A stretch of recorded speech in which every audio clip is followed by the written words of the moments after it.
Edmund. I'm going to be hosting tonight's show. I'm also the teacher of the 10 storytellers that you are going to be hearing stories from this evening.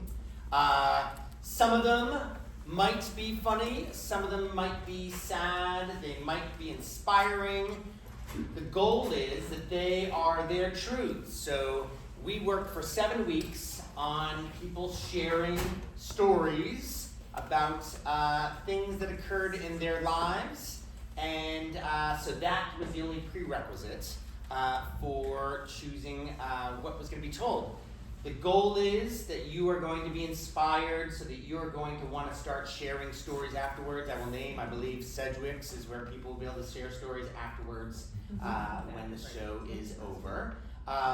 If you are, I believe the show's being recorded for the students, so if feel free to, if you need to bring out a phone or something, but I always encourage people to sort of be in the moment, be present here, and not be hidden behind a phone worried to be shaking from laughing or crying or whatever it might be. Our first storyteller, if you want to ask later on if you have a Diet Coke addiction that you need to deal with, he's going to suggest that there's an island in Brazil that you can go to that will help you deal with your Diet Coke addiction or deal with other things in your life. But that's not the story that he will be telling tonight. Put your hands together for our first story, kicking things off for Mike!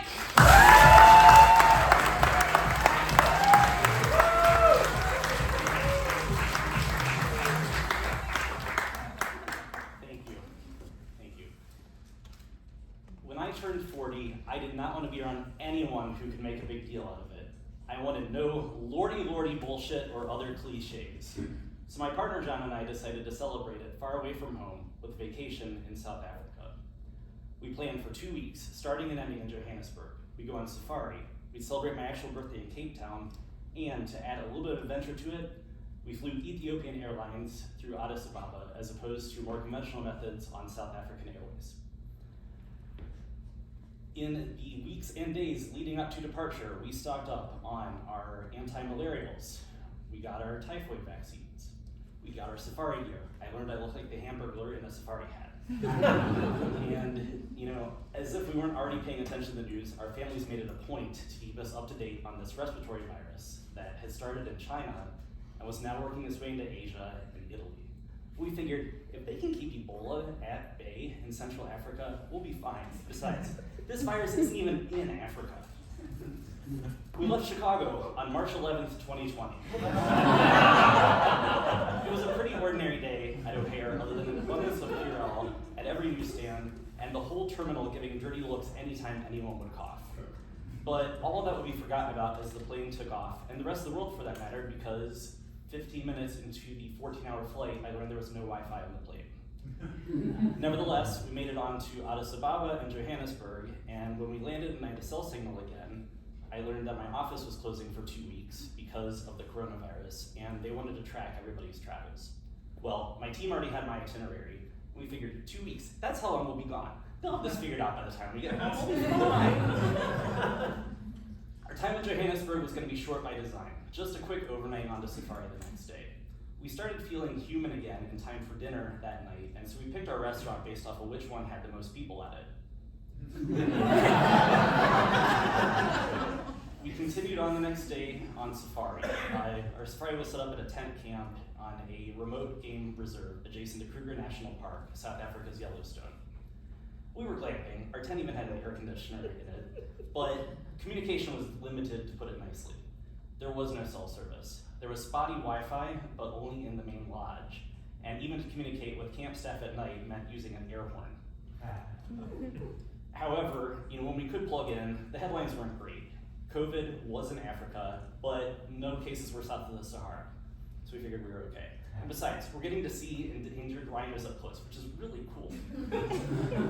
We continued on to Cape Town the day that COVID shut down the gondola up to Table Mountain and the ferry out to Robben Island, where Nelson Mandela was held prisoner. These were 2 big items on our to-do list, but Cape Town, thankfully, is a very open-air city, kind of like Miami, so it's still possible to do a lot without people breathing on you. All Americans who wish to come home should do so immediately. This was the message we got from Mike Pompeo as we started my birthday, March 20th, 2020. It was the first of several punches thrown at us that day. In addition, there were now cases of COVID in South Africa, but in Durban, on the other side of the country from Cape Town. Additionally, the South African government canceled all tourist visas, effectively shutting its borders to foreigners. South African Airways stopped flying internationally. Thank Jesus I booked us in Ethiopia. Just to add insult to injury, all the birthday greetings on Facebook were all in lines of, "Happy birthday, Mike, now come home." Nevertheless, we had a lovely day, but our worry caught up to us by dinner time. COVID had closed the restaurant we had planned to go to, so over Chinese takeout that night, we started making phone calls. Me to our airline to figure out what options we had to get home sooner, and John to our member of Congress, fearing a 9/11 scale stoppage of flights, to plead, "Please do not shut down US airspace. We are trying to get home." Turns out that keeping our original itinerary, leaving 3 days later, was our best option. Johannesburg was a changed city by the time we made it back there. The South African government had announced a lockdown that was supposed to begin literal hours after our departure. The malls, once full of shoppers, that cafes full of people, the humanity of this massive city deserted. Panic was in the air by the time we got to Addis Ababa. We deplaned and were immediately met by people in spacesuits taking everybody's temperatures. And when we got to our gate for our Chicago flight, it was full of shell-shocked Peace Corps volunteers suddenly going home. And as we were boarding, we were talking to this American expat living in Angola, boarding behind us, who told us that this was his 6th attempt to get out of Africa. His 5 other flights had all been canceled. It was cathartic to hear the wheels tuck up into the plane as we took off.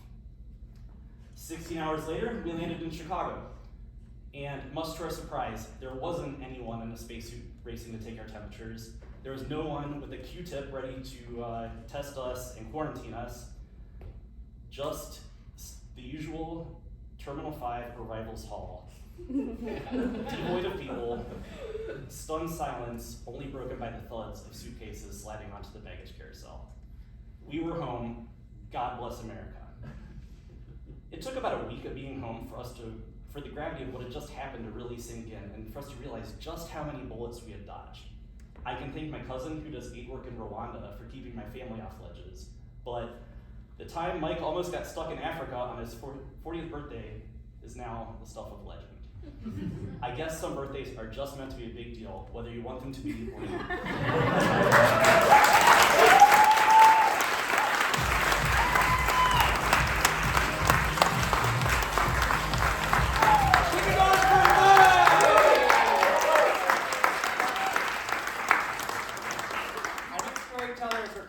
That anyone who has sandaled footwear, please tuck them underneath, especially if along the aisles, so that your feet don't have to be seen. Unless they are penguin feet, and then they are welcome to flop it up. Please put your hands together for Dora!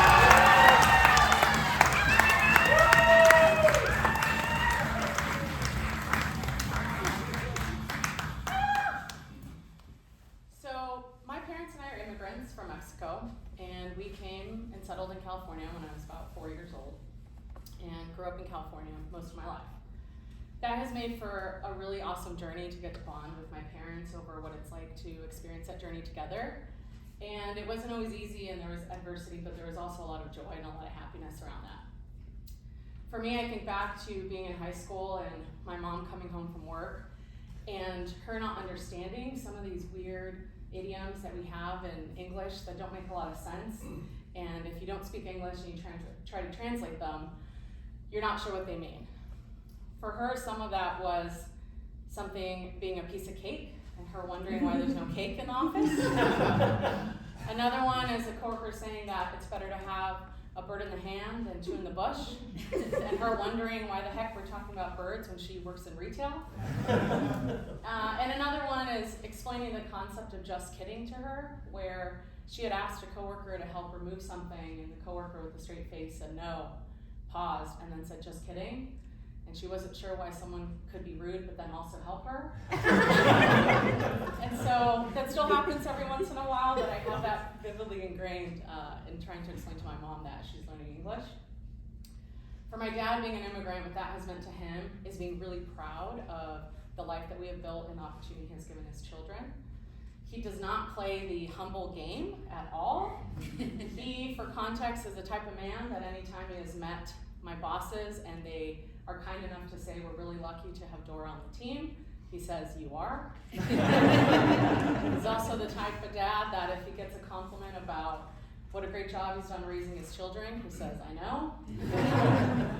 But that also translates in my dad showing up without question for anybody that he loves. He's this ultimate cheerleader, and he has instilled confidence in myself, and that in turn has instilled confidence that I have when I show up for people that I love. A way that has manifested itself is when my mom and I went through the process of becoming citizens. So this was when I was graduating college. My mom and I were eligible to become citizens, and it's a pretty long process, but once you kind of get an appointment, you have about 6 months to show up to the Office of Homeland Security. And for those that aren't familiar, it's a test, 3 parts. You have to read something, you have to say something, and you have to answer some civic questions, right? Basic history that we probably know based on going to school here. For me, having this false sense of confidence that my dad has instilled, I was like, no problem. For my mom, who's someone that didn't grow up here, is a little harder, right? So this is where I became the mama bear and roles reversed. That's how I hope I show up for my friends and how I showed up for my mom in this moment. This meant study cards. This meant flashcards. This meant a study schedule. This meant picking her up when she felt too tired to study. And we did that for about 6 months. Finally, the day came where we had our appointment at the Homeland Security office, and we go into this government building. And it's totally by chance that she gets called first. And she goes in, and it's about a 30-minute thing. Everyone has been in a government building, so they all pretty much look the same. They're very sterile and gray and bright. And so imagine sitting in this very uncomfortable waiting room where it's sterile and bright and gray and just watching your clock, watching my mom take this test. And so she comes out, and she comes out with a face of defeat. She comes and she just looks really sad. And I'm trying to keep it together for her, and I'm scared to ask, but I ask anyways, and I say, how did it go? And she says, not great, I didn't pass. And I'm trying to keep it together because as that is happening, they're calling my name to go up and do my test. And so I go up to her, and I give her a big hug, and I say, don't worry about it, in a couple months you'll be eligible to reapply again. And so I give her a big hug. And as I'm hugging my mom, she turns to me and she goes, just kidding. I passed. And I think within a matter of 10 seconds, I go through a grieving process of excitement and anger and pride and confusion and anxiety because this woman was hanging on to this joke that she has never used since high school, like 5 years later. And she did that to me right before I went and took my test. I took my test, I passed, my mom passed. My mom was so proud that this country let her do that and has given a life to her children that she was so inspired that she wanted to work in that building, in that Homeland Security, gray, sterile, bright building. She applied to be a janitor. That was 10 years ago.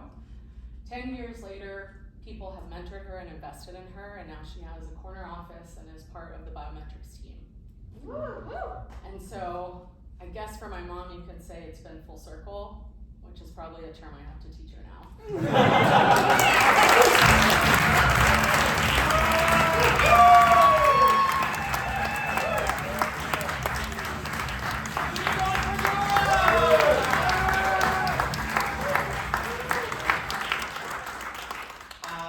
The request to our storytellers tonight was to try to aim for 5 to 6 minutes.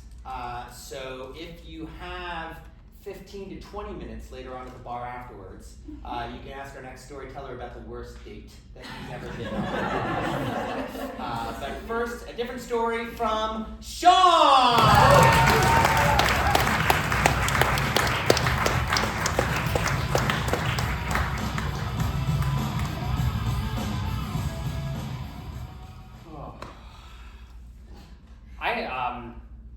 I don't know what a fight or flight response is supposed to look like, but I don't think I do it right. You see, I went out clubbing with some of my friends, which you might be able to tell by the way I pronounce every letter in the word clubbing. That's not something I do often. But I had a good time. It was an exciting time, and I thought I will, at 2 a.m., take a nice walk home amongst the streetlights of San Francisco. And on my way home, all I had was the company of the ringing in my ear from standing too close to the speakers.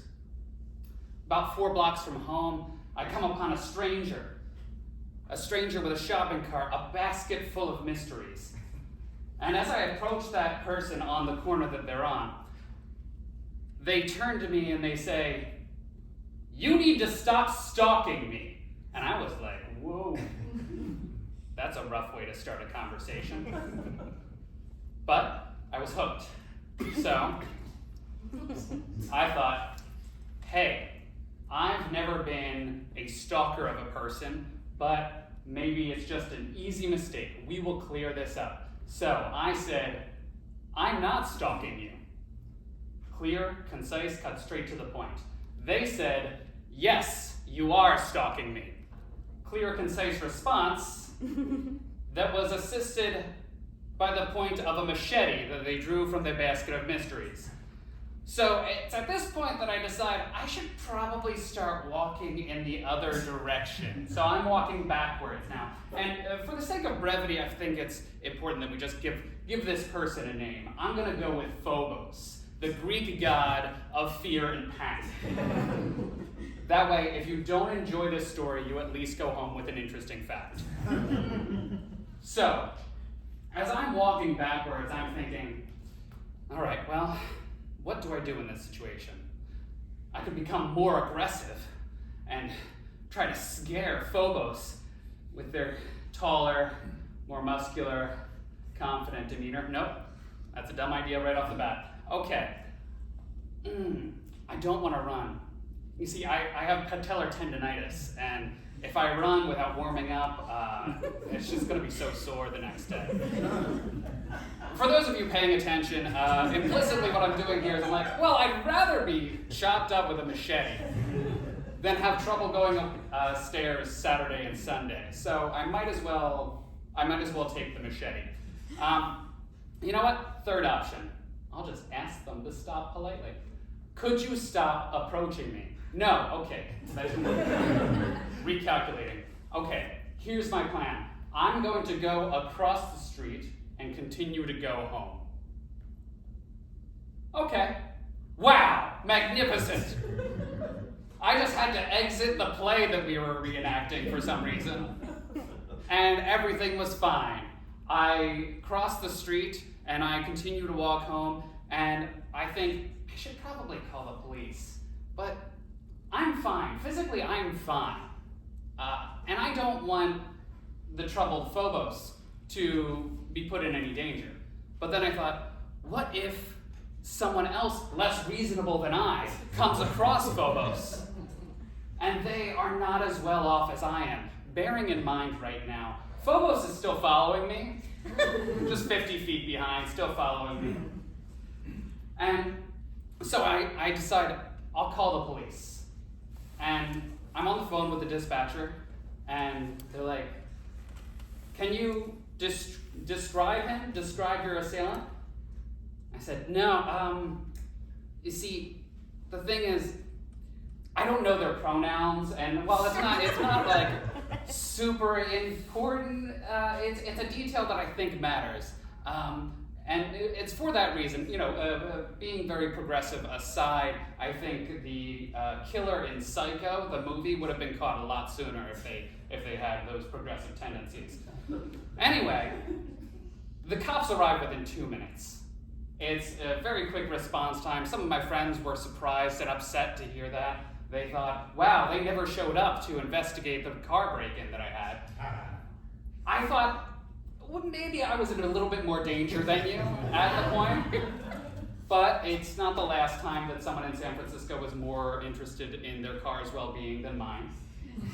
Anyway, Phobos drops the machete when they arrive and says, "He was stalking me."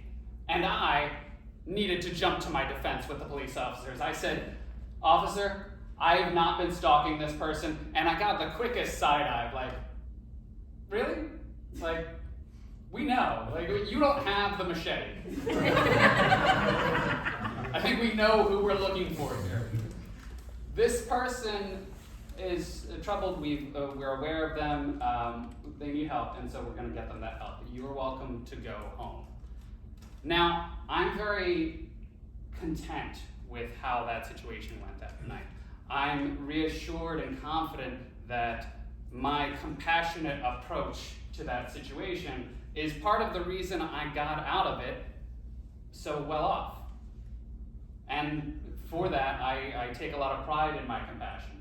Recently, though, I was having a conversation with my uncle at Christmas, and he said, "I just heard this report about a homeless person brandishing a knife at some people in our neighborhood. So I got myself a revolver." So after I expressed my disapproval of his choice, he said, "Oh yeah? Well, what would you do if you had a person come after you with a machete?" Funny story. Thank you.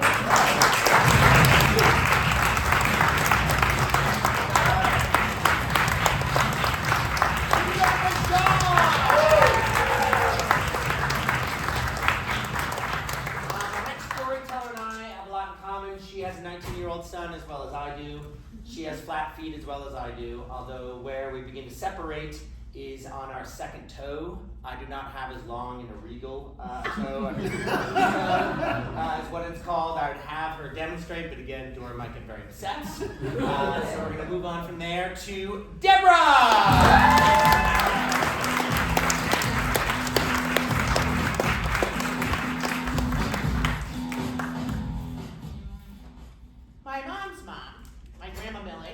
Had 5 siblings, 2 brothers, Uncle Erwin and Uncle Leon, who I never knew, and 3 sisters, Aunt Harriet, Aunt Gert, and Aunt Lorona. They were the aunts. To us, they were always the aunts. To my grandfather, they were the girls, regardless of how old they were. What was unique about them is that they lived together for 60 years, they never married, and they had this life that they had built for themselves. They had created a family unit. Aunt Harriet was the boss. She managed the house, she managed the money, she played the stock market, she was like a day trader, and she was the chef. And she had all her recipes written on these cardboard cards, which were the inserts for pantyhose, because growing up in the Depression, you never waste anything. And on the recipe card, she would write who she made it for, how it turned out, whether she would make it again, if she would change it. She basically would rate it like her own individual Yelp. She was very organized. And then there was Aunt Gert, who my mom always told me wasn't quite right. I don't know what that really meant. The only thing I knew about Aunt Gert was that she had a gentleman friend who was a mayor of some small town in Alabama or Arkansas. Never knew what happened, don't know if there was heartbreak or why she wasn't quite right. And then there was Aunt Lorona, who we called Aunt Lulu. She was my personal favorite. Aunt Lulu was the breadwinner. She went out every day, went to her job. She was little, she was 4'9" or 4'10". She'd go with her little coat, her little hat, her pocketbook, and get on the bus. And she worked for the same man for 40 years. I guess in appreciation, he gave her a very nice sized diamond, which I was lucky to get from her as a thank you. She was also her own person. And she would take me out downtown, take me to the Walnut Room. We had a very special relationship. They had a grand Chicago apartment. It seemed great and fancy to me because my mother and I and my sister grew up in a very small apartment. It had a sunroom, a big dining room, a big living room, 3 bedrooms, 2 baths. It was really grand. And Harriet and Aunt Gert shared a bedroom and their bath. They had a second bedroom that they had left in a masculine, was like had the paneled walls and the bookcases and everything, and that was for their brothers. Never mind that the brothers never came to the house and never slept there. And then Aunt Lorona had her own bedroom and bathroom because, of course, she was the one that went to work every day, got up early, and had to go venture out into the world. They had their furniture, a nice blue sofa, nice chairs and everything, were completely covered in clear slipcover plastic. Now, I never saw them take it off. I don't know what the purpose of it was, except when we would come in from being outside at the beach in shorts or bathing suits, we would sit down on it, and not only would you make a noise when you sat up, but it really hurt. They also, even though they had this big apartment, they had the telephone in the coat closet. So they had, the phone was on a little stand with a little chair, and you'd sit there amid all the coats and the furs and the hats and the boots and make your calls. As kids, we loved doing that because it was like your own personal phone booth. They had this grand dining table, but when we went over there, us kids, instead of eating at the grand dining room table, they would bring out a card table and the plastic webbed lawn chairs that you would take to the beach. Obviously, we didn't damage that. Not only did we eat at the card table, but we also played cards. They loved to play cards. And we played a game called Kaluki, which I later came to learn. I always thought it was a Russian or a Jewish game, but it's actually Jamaican rummy. But no idea how they came across that. But they would bring out, we'd gamble, we'd play for money. They'd bring out this big jar of pennies, and everybody would get their pennies, and it was so exciting because you got to make money when playing a card game. Except you didn't really get to make the money, you had to give it all back so that they would have the jar of pennies for the next game. They were very progressive. They were really, they were very staunchly Democrats. They were pro-women's rights. They loved Bill Clinton. I think they thought he was a little sexy. Eleanor Roosevelt was their hero. Not sure they thought the same thing about her. And they put their money where their mouth was. They lived in a neighborhood that had a miniature zoo, and you could adopt an animal in the zoo, and they adopted a duck. Adopting means you paid for it. They adopted a duck, and they named it Gloria after Gloria Steinem. Now, mind you, at the time, this was probably the 70s or early 80s, and they were already old. They were already in their, I can't say that now, but they, you know, they knew the world. They were very well read. They knew everything about politics. They were very educated in their own way. They only graduated high school. None of them went to advanced degrees, but they were really smart. Of course, and Harriet was the smartest. But they marched by their own drummer. They didn't care what other people thought.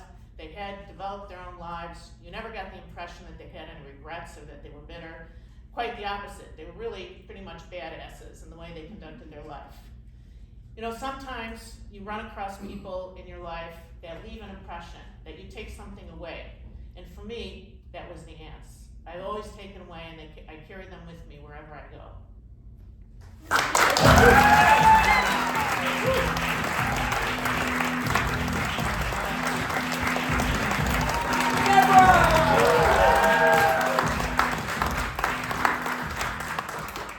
our next storyteller's feet, and I know at this point you're wondering why is it so into feet. I'm not. I've got some students from another class. I know nothing about their feet or any of their classmates' feet. So this is just letting you know it's them, not me. His feet are flat, like mine and Debra's, although I always assumed that would be the thing that would protect me from having to serve my country, but not the case since he was able to enlist in the army, and you'll get to hear more tales, more exciting than flat feet here. Put it together for Andy!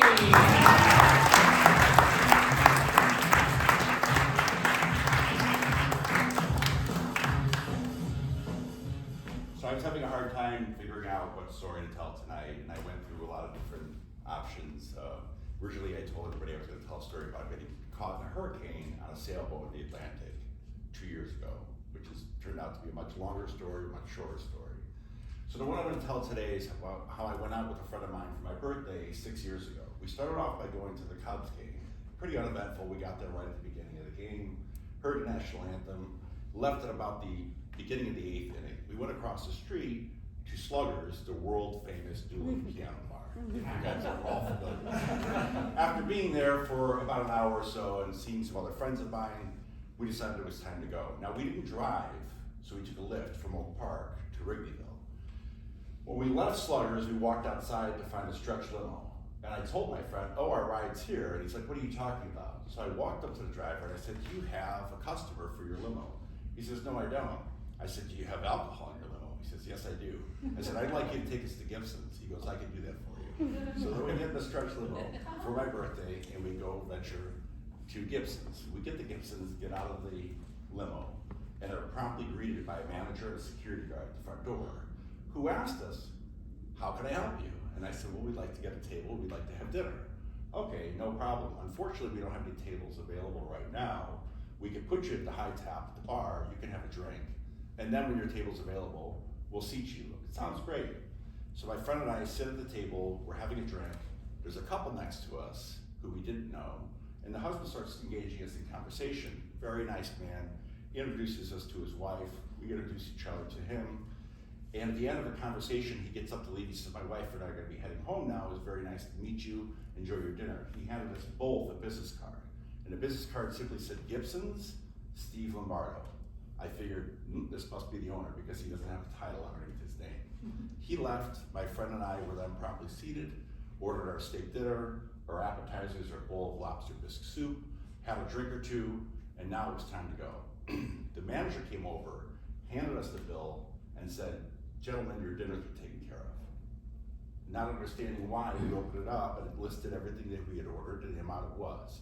And at the bottom it said total due 0.00, and the memo was Gibson's gratuity. The owner bought us dinner. We still don't know why to this day. He did that, but it was very nice of him. So this was the conclusion of the evening. We're gonna go outside, so I thought, and get into our Lyft or Uber and make our way back to a park. As I'm standing out in front of the restaurant, the security guard that greeted us originally came up to me and said, do you know who's standing next to you? And I said, no, I don't. And I looked, and there's this bald guy standing next to me, and I didn't know who he was, and he goes, it's Brian Urlacher. I go, oh, okay. Not being a Bears fan or a sports fan, I knew who he was, but didn't really know who he was. And I didn't think much of it, and I thought to myself, I have a cousin who lives in Wheaton, who's a huge Bears fan, and he's also a huge Urlacher fan. So I decided I need to get a picture with him to send to him to show him who I met. So I look at Brian and I tap him on the shoulder and I said, hey, let's get a picture together. And he just kind of looked at me and didn't say anything. The security guard said, give me your phone, I'll take the picture. Takes the picture, and the security guard looks at it and goes, it didn't work. And I go, oh, okay. So I turn around, I reach my hand out to Urlacher's shoulder, and I kind of guided him back over here, and I said, hey, you know, that picture didn't work, we're gonna need to take that again. And he's now staring at me like, who are you, why are you touching me? Little did I know, Brian Urlacher does not sign autographs or talk to fans. He's just a very, very private person and does whatever he does, and then that's it. So we're taking the second picture reluctantly. And to make matters worse for Urlacher, he's there with his girlfriend, his child, and some other people. To make matters worse, as we're taking a second photo, his girlfriend says to him, Jesus, Brian, that guy makes you look little. At that point, Urlacher was having no more of this. The picture was taken, and he quickly made his way as far away from me as possible. That's what my interaction ended, so I thought, with Brian Urlacher. 1 week later, I'm driving in Lake Bluff, Illinois, down the street, and as I'm going, I see a man run out of a building into his truck and leave. And he caught my attention just because of the way he was built. Like you could tell, like he was some sort of an athlete. Didn't think much about it. The truck was in front of me. I'm in front of my truck. We get to an intersection about a mile outside of town. We're at a red light next to each other. I don't know anything about this truck or who's in it or paying any attention to it. As I'm sitting waiting for the light to turn green, I see motion in the passenger seat of the car next to me. I turn and I look, and there's a woman there. She looks at me, taps the driver on the shoulder, turns around and goes, look, there's the guy from Gibson's from last week. Brian Urlacher then proceeded to go through the red light and get away from me as fast as he could. At that point, I thought it was the end of my interaction with Brian Urlacher. It was not. About a year later, my friend who was with me tonight was at Gibson's in Rosemont and saw Brian Urlacher. After he finished his dinner, he walked up to him, said hello, showed him the picture of me and him, and my friend is photobombing in the back. It's pretty funny. Showed him the picture and said, do you remember this photo? Urlacher looks up at him and reluctantly goes, vaguely. He remembers the picture. And blowing the red light the next week. That's where I thought the interaction with Brian Urlacher. It did. Fast forward 2 years later, I go to a charity event, and one of the speakers at the charity event was his sister. And I thought, this is a great opportunity. And in my style, I'm gonna take a picture with her, show her the picture of me and her brother, and say, please send this to your brother. He'll like this. For whatever reason, I don't know to this day, I didn't take the photo and I didn't show her the photo. And I very much regret doing that. But that was my experience of meeting Brian Urlacher.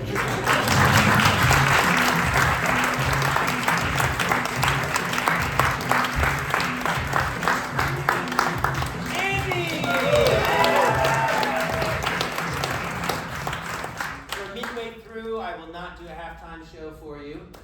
Instead, I'm going to give you a little teaser. Our next storyteller is named after a department store.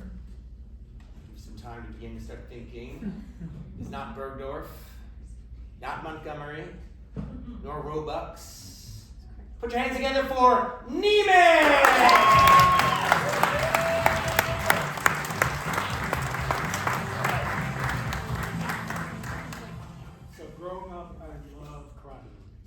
Every Friday, my parents would bring me and my sister to Blockbuster, and they let me and my sister choose a movie. My sister always chose the coolest movie, like Empire Records, but I would beeline to like the action section and look for the newest karate movie. Anything like Bloodsport, Iron Fist, anything was Jean-Claude Van Damme. I love karate. I was just obsessed with karate, and I used to always beg my parents, please let me learn it. I just want to learn karate. It'd be so cool watching all these movies all the time. But they are first generation Americans, and they did not prioritize that. They prioritized education. School, education. They prioritized it so much that they actually transferred me after my freshman year of high school to a new high school because they heard that at my old high school, there was a huge fight at the cafeteria. And I begged them, I was like, no, I have all these friends at my high school, please don't, I don't want to start all over. But they're like, no, education first. Education's priority. So I was like, oh, okay, I gotta start all over, go to a new high school for my sophomore year. So fast forward for the first week of my new high school. I remember I was so nervous. I was like, all right, first week, I'm just trying to lay low and just try to make friends. And I remember this one Friday, the first week, I was standing in line in the cafeteria, and I was just standing there, just actually thinking about, tonight's movie night. Can't wait to figure out what new karate movie or what new action movie to kind of rent. And as I'm standing there, a tall, lanky kid walks by me. He kind of just walks by me, he doesn't acknowledge me, and he just cuts right in front of me. He talks to the people right in front of me and jokes with them, says hi to them. I'm like, oh, what do I do? This is my first week in the new high school. I can't let or be known as a person that lets people cut in front of me. I had this imaginary honor from watching all these crime movies. So I kind of mustered up the courage and kind of tapped my shoulder. I was like, excuse me, you just can't come in front of me. He's like, what are you gonna do about it?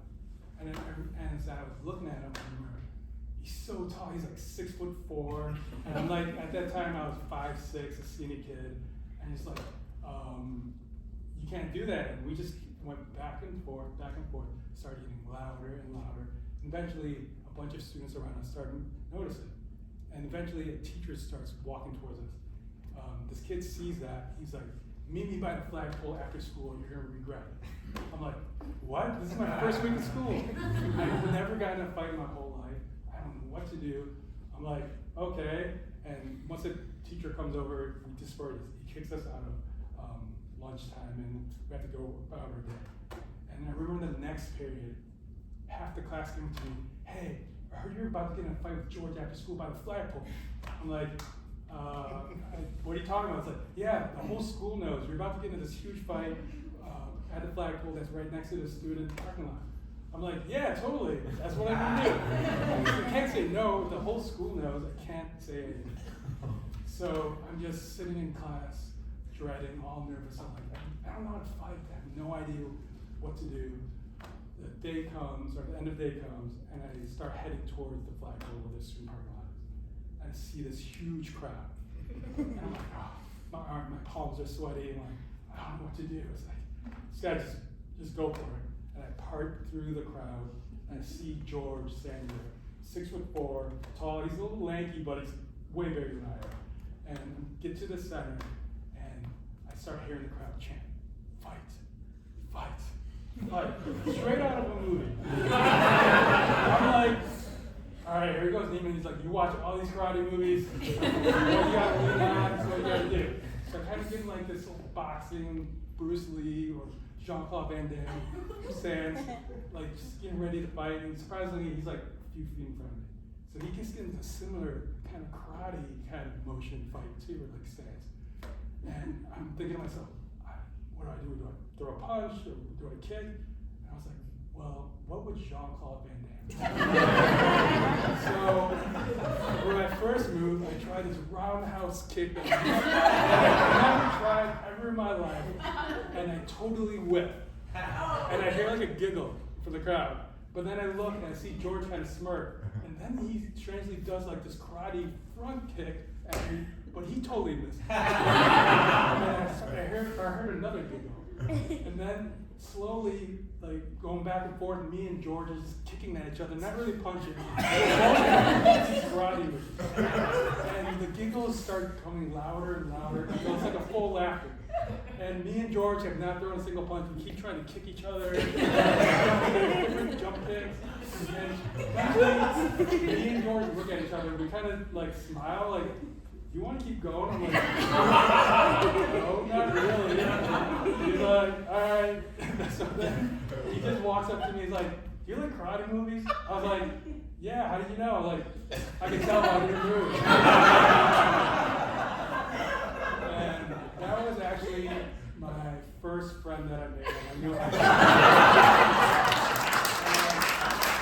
my first fight ever in my life.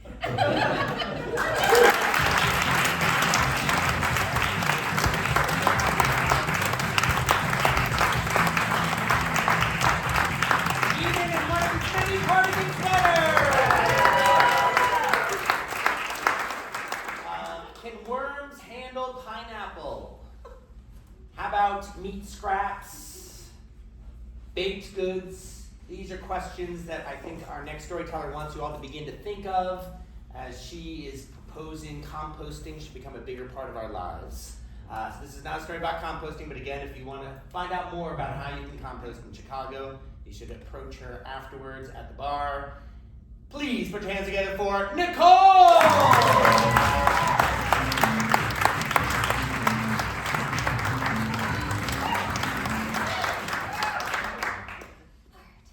My heart is pounding a million miles a minute.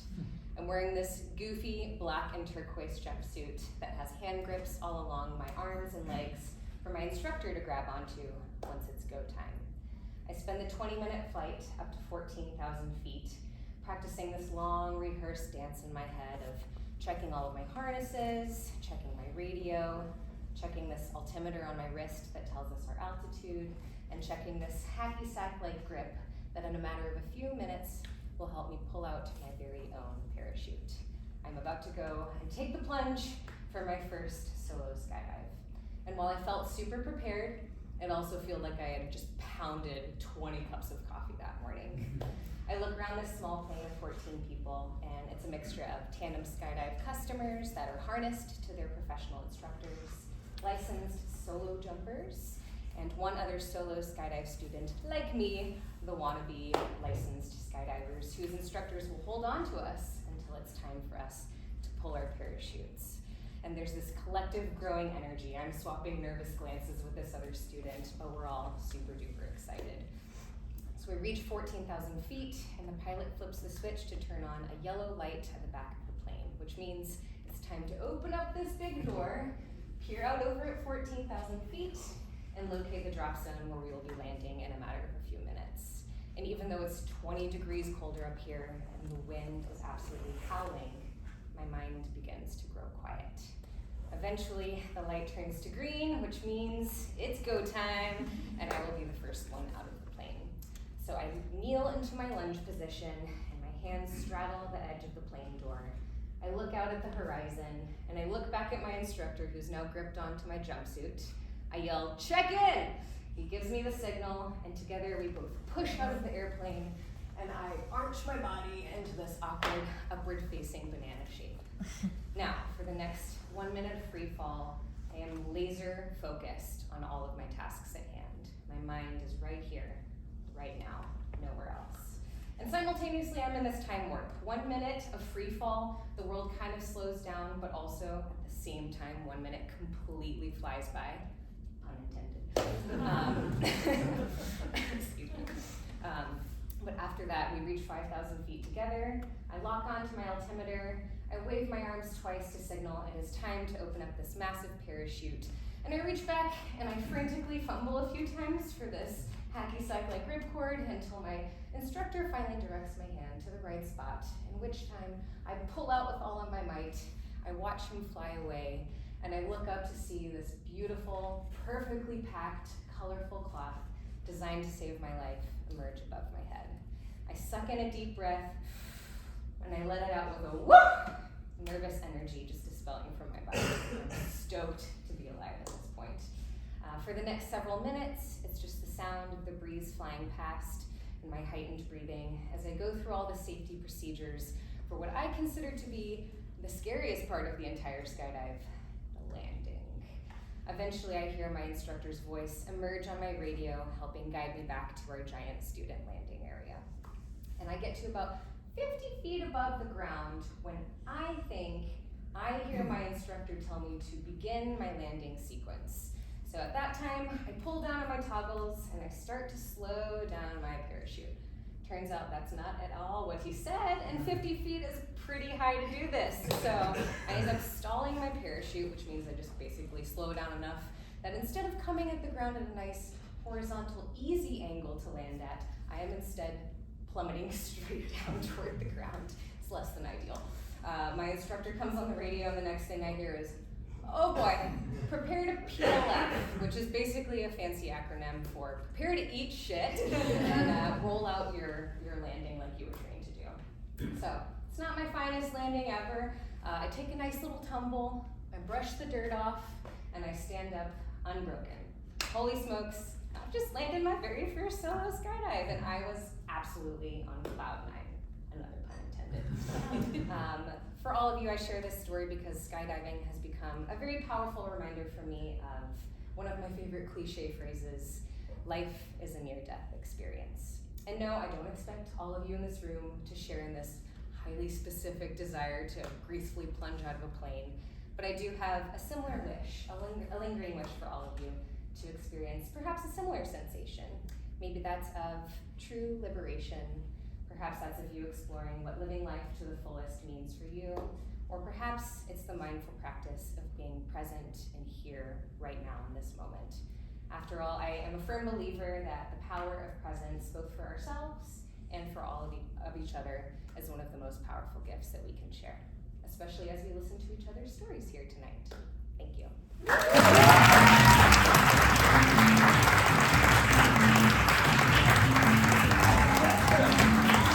Nicole! If you ever need a golf ball washed, you can speak to our next storyteller. If you've ever had a golf ball washed or stolen, totally different guy. Please put your hands together for Jack!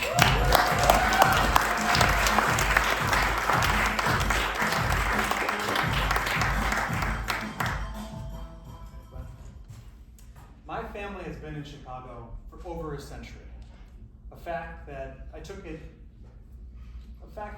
had kind of fallen away from me for a little bit. But in today's times, with anti-immigration sentiment at near peak levels, I thought to myself, aren't we all immigrants? Didn't we all come from somewhere else? You see, in 1907, my great-grandfather, Francesco Baffa, got on a boat in Naples, Italy, to come to America to build a better life. He first settled in New York, where he got a job as a pattern maker, making women's and men's clothing for local department stores. I get a little emotional thinking about it. And after a few years, he saved up enough money to bring the family over. And my great-grandmother and my grandmother and her siblings came over, and they all settled. They all made their way out to Chicago, our beloved city. And they all lived on the northwest side in Jefferson Park, where he actually set up a career at Marshall Fields. Now, 6 years ago, I decided to go on a little Italian sojourn to see the mountain town where this all began. This little place called Civita. It's in a region called Calabria, this mountainous region in the boot of the Italian peninsula right across from Sicily. And despite all of its beauty, it's kind of a poor place. And just as it was then, which is one of the big reasons he decided to leave many years ago. I show up to this place, sundown, and check into a hotel on the outskirts of town. The next morning I open the window and I glimpse this magnificent sight of a little hamlet surrounded by a national park on 3 sides and the sea on the other, with the sound of church bells and children laughing from a nearby school. I decide to go for a little wander and to explore the alleyways and the streets and the village square, and eventually find my way at the demographer's office. Now, so many people are coming back to Italy to retrace their ancestral roots that many towns have an office where you can look up your family's history. And it's there where I meet Giuseppe. Giuseppe's English is about as good as my Italian, but I lay it on thick anyway. Giuseppe, dove la famiglia de Baffa e Civita? Where is the Baffa family in Civita? To which he replies quite simply, non lo so, I have no idea. But with a wry smile, he looks at me and he says, in English, follow me. And we wander through the streets and we go to one of his friends' homes. And he knocks on the door, and on the second floor appears Bruno. Hey, Bruno, you know a Baffa? I don't know a Baffa, but come on in. And we go in, we shoot the shit, drink lots of cappuccino, eat the cannolis, but we're no closer to finding my family. We say farewell, we wander down the street, and again, the dance begins. Giuseppe knocks on the door, and this time his friend Mario shows up. Hey, Mario, you know a Baffa? No, I don't know Baffa, but come on in. And again, more cappuccino, more sweets, more sugar coursing through our veins. But the Baffa family is not in sight. We do this 2 more times before we go back to his office, where he turns on his ancient green-screened computer connected to a dot matrix printer and types with 2 fingers, B-A-F-F. And it's then that we find out that the last of my family left in the 1940s for Germany, for Brazil, and for America. But Giuseppe knew what he was doing, because he had taken me around that town and immersed me in my family's heritage. We walked where they walked. We saw what they saw. On the way back to Chicago from Italy, I stopped in New York and went to Ellis Island to see that final part of Francesco's journey. And when you're in Ellis Island, one of the first things you see is this gigantic hall where hundreds of thousands of people first set foot in America. It is also where Francesco became Frank. An immigration officer had put Frank on his paperwork, as was customary back in the day to anglify people's names. Right after that, went to the archive office and pulled the manifest of the boat that he'd traveled to America on. And there he was, the first name, Francesco Baffa, a 25-year-old kid with not a penny to his name. America is made of stories like these. We are a country built by people that came over here to better the lives of themselves and their families.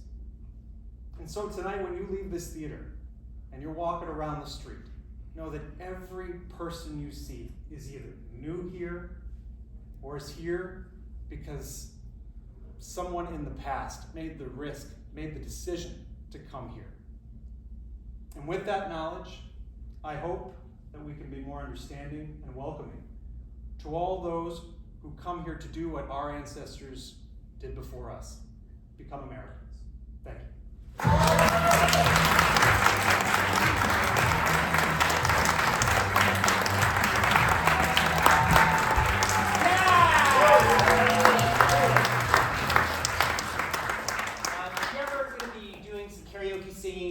Do a Lionel Richie song and you're concerned that perhaps you don't know all of the African words that are in that song, fear not. Mr. Richie has since admitted that it was just gibberish that he made up himself. So this might not be the most timely information for our next storyteller. They would have liked to have known this a lot sooner, but now they know going forward. Please put your hands together for Sara!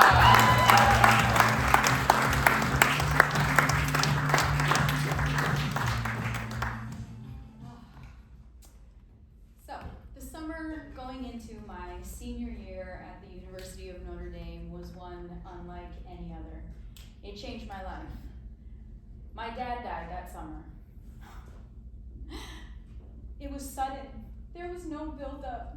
It was from one moment to the next. It was the hardest thing that's ever happened to me. It was the hardest thing that's ever happened to my family. We were broken. We weren't sure how to move forward, and I was certainly not sure how to move forward. Notre Dame was my dream school. My mom was one of the first women to ever be accepted when it turned co-ed. It meant a lot to me, but when my dad passed, nothing meant anything to me anymore. I didn't want to go back, but I did want to go back. I had 1 year to go. Looking back at it now, I probably would have told myself, you don't have to go, you just stay home.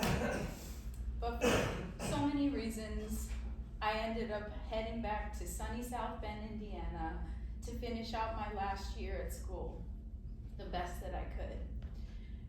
I needed something to do while I was there that could give me some type of outlet. So I joined the boxing team. It was hard. Every day we practiced all semester long, from the beautiful fall weather into the cold winter months, and all the while I felt this duality of fighting to be there and also floating as if I wasn't there at all. Boxing served as that outlet, and it also was something that I could show up to and not think about things. It was something that I could show up to and just hit and hit and hit.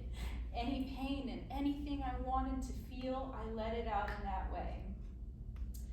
As we get closer to fight night, and I'm preparing all semester long, 1 week before Friday night fight night, where we all get one fight and that's it. There's no semifinals or quarterfinals.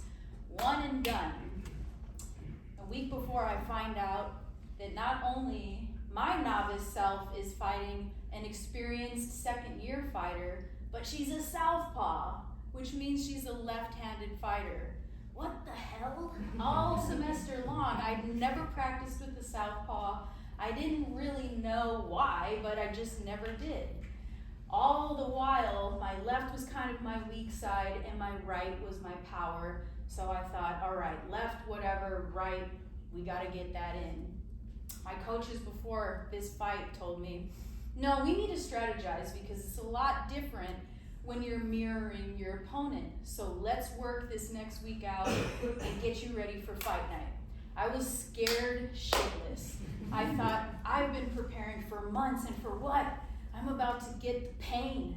I'm about to get knocked on my butt out there, and who knows who's gonna be watching. So, all week long before Friday night fight night, I'm nervous and I'm scared and I'm practicing and I'm learning how to better use my left side. Jab, jab, pop, pop, hook, cross, and then we hook it at the end and move out of the way. Pop, pop, cross, and hook. Kept reminding myself, that's your combo, stick to it. Friday night rolls around and my mistake was that I kept watching all the fights before mine. There was blood, there was pain, there was a lot going on. And I nervously made my way back to the locker rooms to prepare myself and get ready. I start basically having a panic attack, and in that moment, my older brother called me up. And he said, hey, how you doing, champ? How's it going? And I said, not good, man.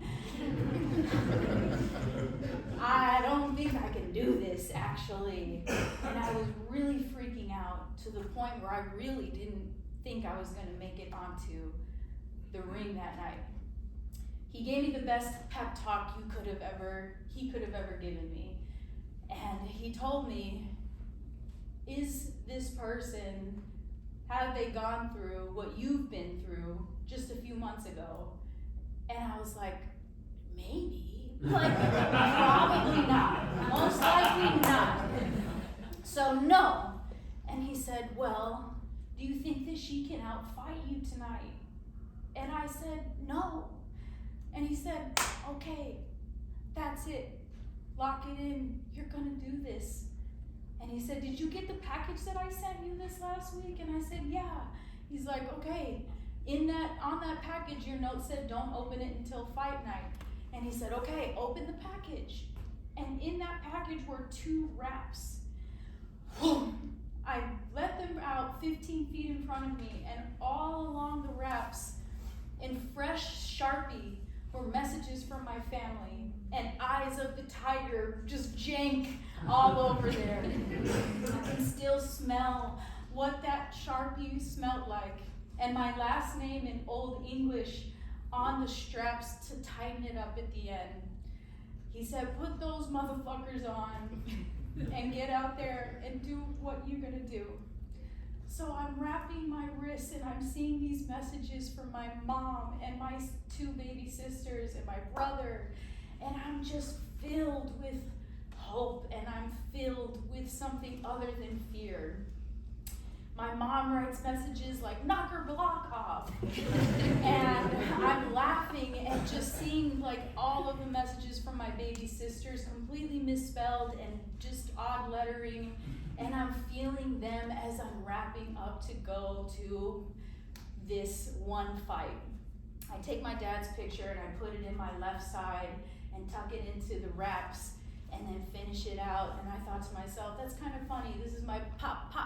I'm gonna do that. Let's lighten the mood. Let's go. So I get out there and it's the fight of the night. Everybody at that point had seen in the first round blow after blow, getting knocked to the ground, getting angry and frustrated. I'm just acting out of pure fear at this point and just swinging and fighting with all my heart and soul. By the end of the night, or by the end of that fight, I couldn't lift my arms, so when they said by unanimous decision in the blue corner, I thought, oh no, and the ref lifted my arm up because I couldn't do it myself. And it was in those moments that I felt, wow, this is a completely different feeling of life that I haven't felt in a while. But it also didn't mean much to me either as well because I was still full of pain. This was just an activity to release some pressure. In the coming weeks, the videotape that was taken of the fight, that my brother spliced together with Rocky music in the background, was released on social media and to all of my family. It was as if I had won a gold medal. My family treated me like I won the biggest competition that there was out there. In the end, what meant the most to me was to see how it meant something to them and how they supported me when I felt my most alone. And when I remember back on that time, I always remember the dualities that I was faced with of life and death in one moment to the next, and every breath is not guaranteed. So I remember that and think to myself, whenever I am in a dark place, when it's dark and you can't see, just remember to float like a butterfly and sing like a bee.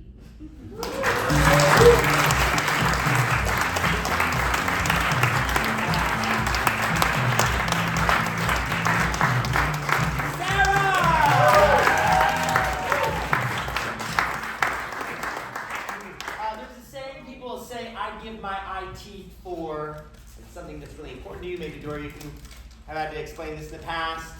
Something that's really important to you. So our next and final storyteller did give a tooth and many nerves and lots of money through medical payments for, I think, the greatest New York City egg and bacon sandwich. Just the bacon, it was just too hard for his teeth to handle. Please put your hands together for Ryan!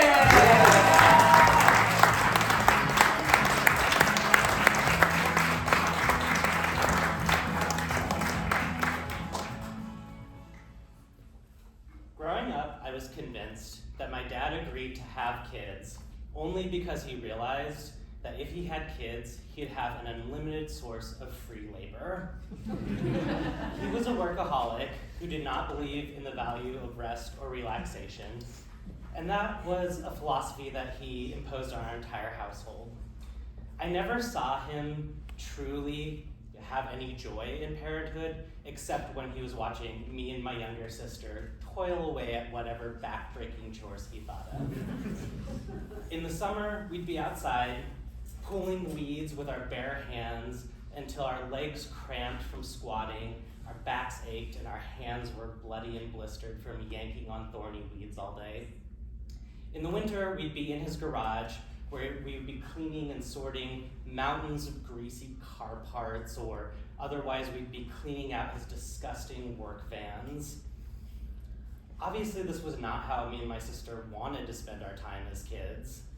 We always tried to finagle with him to get out of the chores, or we at least argued if we had to do them, maybe some sensible work hours or an allowance would be appropriate.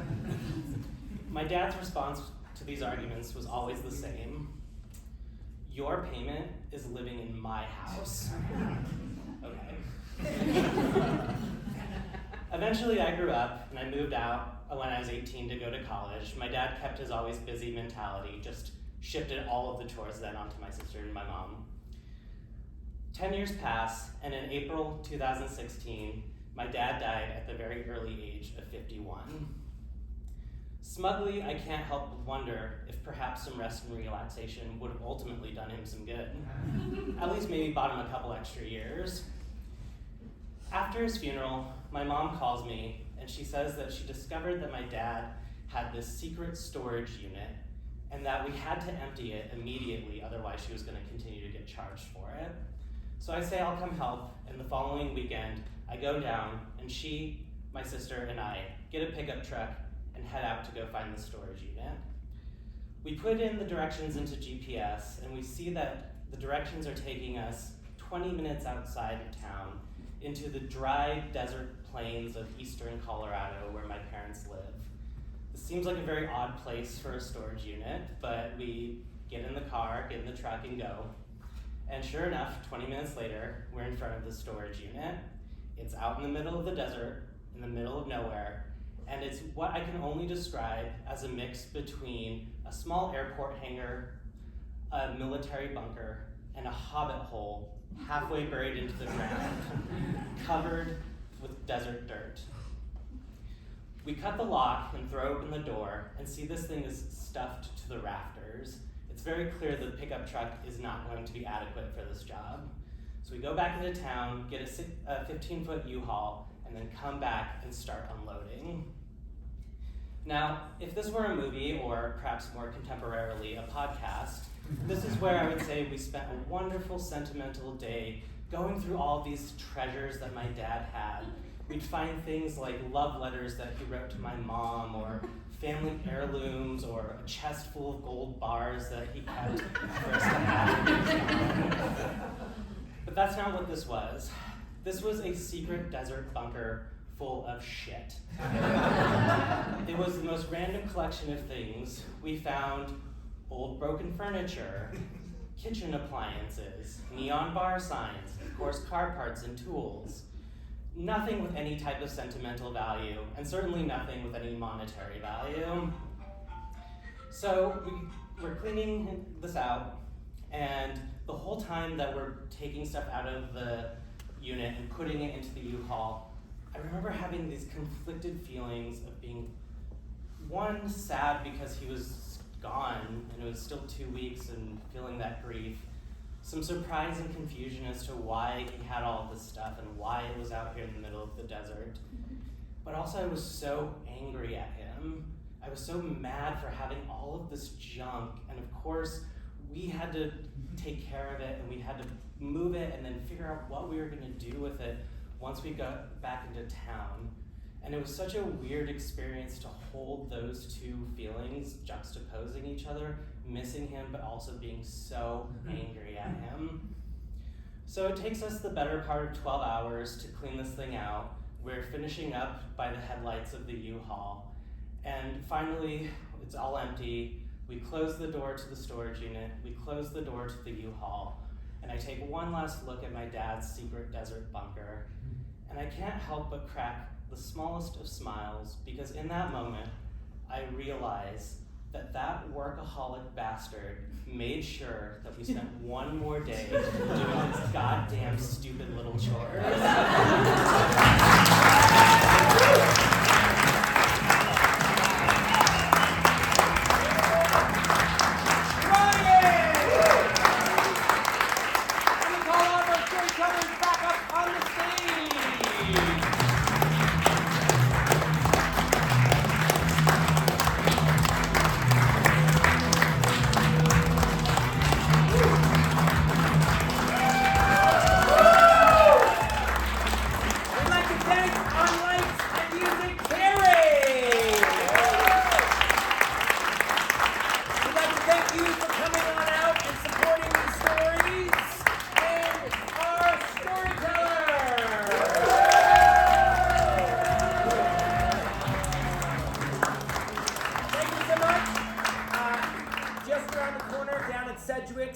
Northwest corner of North Avenue is Sedgwick Stop. That's where I believe the party is going to go. Thank you so much for coming out and supporting live theater. Good night.